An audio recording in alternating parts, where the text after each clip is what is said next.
प्रिय छात्रों, हिंदी के इस शिक्षण सत्र में आपका हार्दिक स्वागत है।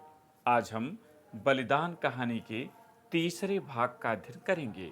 इस भाग में साहित्यिक हिंदी के अंतर्गत आने वाले प्रश्न बलिदान कहानी की कहानी कला की दृष्टि से समीक्षा की हम चर्चा करेंगे। तो आइए प्रारंभ करें। पहले प्रश्न देखें। कहानी कला की दृष्टि से बलिदान कहानी की समीक्षा कीजिए। उत्तर: बलिदान कथा सम्राट मुंशी प्रेमचंद की ग्राम्य परिवेश पर आधारित एक कालजयी कहानी है।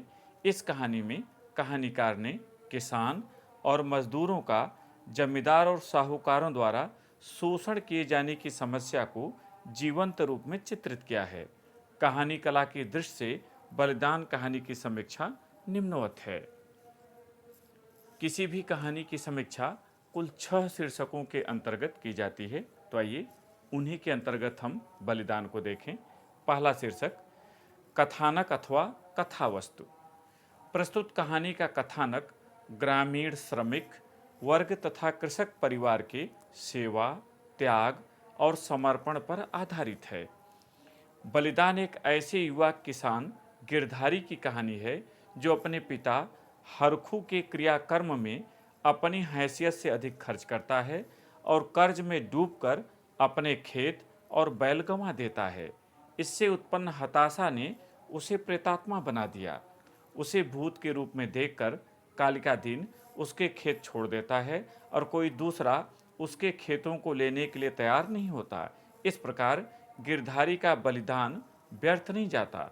वह अपने परिवार को जमींदार और बनिए आदि के शोषण से मुक्त दिला देता है और शीर्षक की सार्थकता को सिद्ध करता है। दूसरा, पात्र और चरित्र चित्रण।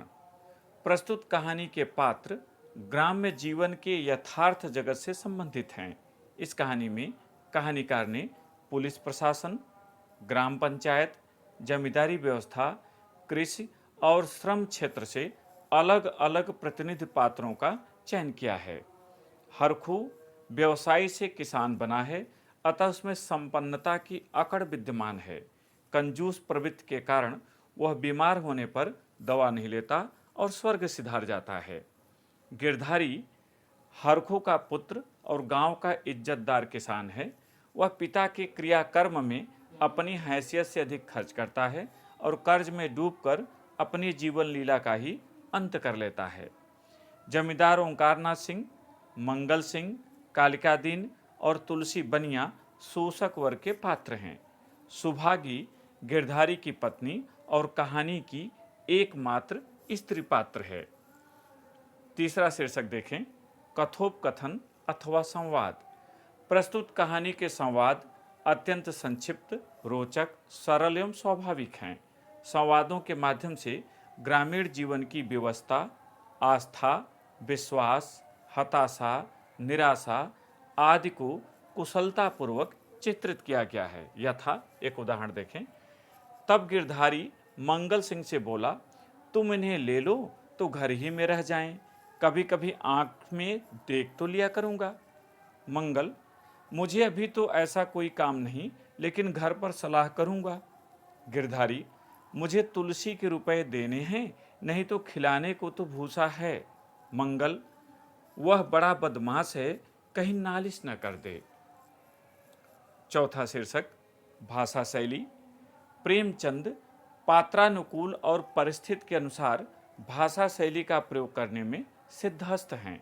हिंदी और उर्दू भाषा के शब्दों तथा प्रचलित मुहावरों एवं सूक्तियों के प्रयोग से भाषा अत्यंत सुंदर और सशक्त बन पड़ी है। यथा, लेकिन विदेशी शक्कर की आमद ने उसे मटिया मीट कर दिया।